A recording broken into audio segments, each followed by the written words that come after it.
देवर बबुआ काहे भाभी जी तनी अपन फोनवा दी ना हमरा के। अच्छा हमार फोनवा हां अच्छा का काम बा?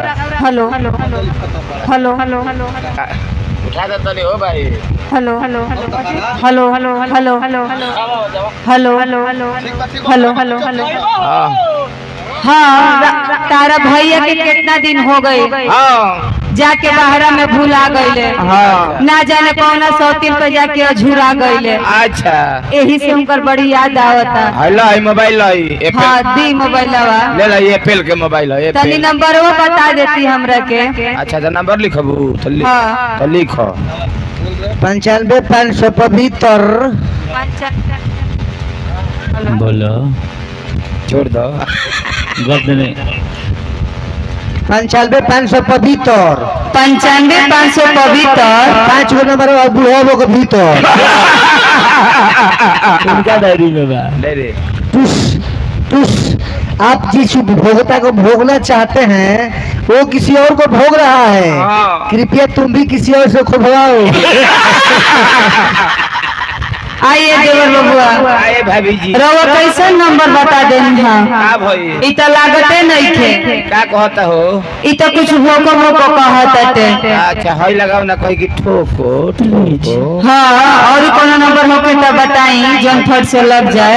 लिखो ना का नंबर लिखो 94 41414 बार 14 मैंने 12 और 12 14 12 लगाओ टुस टुस कर ठो।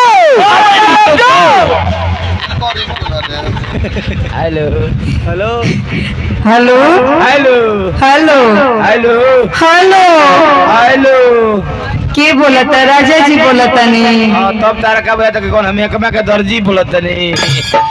ए राजा जी राव गोर छुके गोर लगता नहीं। अच्छा हम बोलता नहीं राव धनिया। अच्छा हमार धनी है। हाँ अरे हमार कुछ छुके गोल लगा बोला कुल समाचार अपन को का समाचार बताई जी? समाचार सब तो ठीक है बाटे। रोवा 2-4 रुपया खातिर जाके बाहरा में बस गई नहीं। इहो न सोचने कि हम बाहरा में जाता नहीं आ घरे इतना कीमती सामान छोड़ के जाता नहीं ओकर का होई। हम तोरे खातिर रुकल बनी की तरह कोची बाटी किन के विदा करी।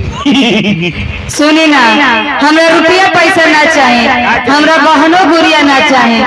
जितना जल्दी हो सके रवा टिकट कटा ली आ ट्रेन धर के घरे चलाइए राजा जी।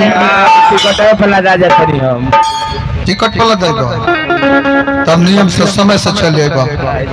फौजी तो हवा ना के तिरंगा में लपटा के आइबा लेकिन आइबा पाक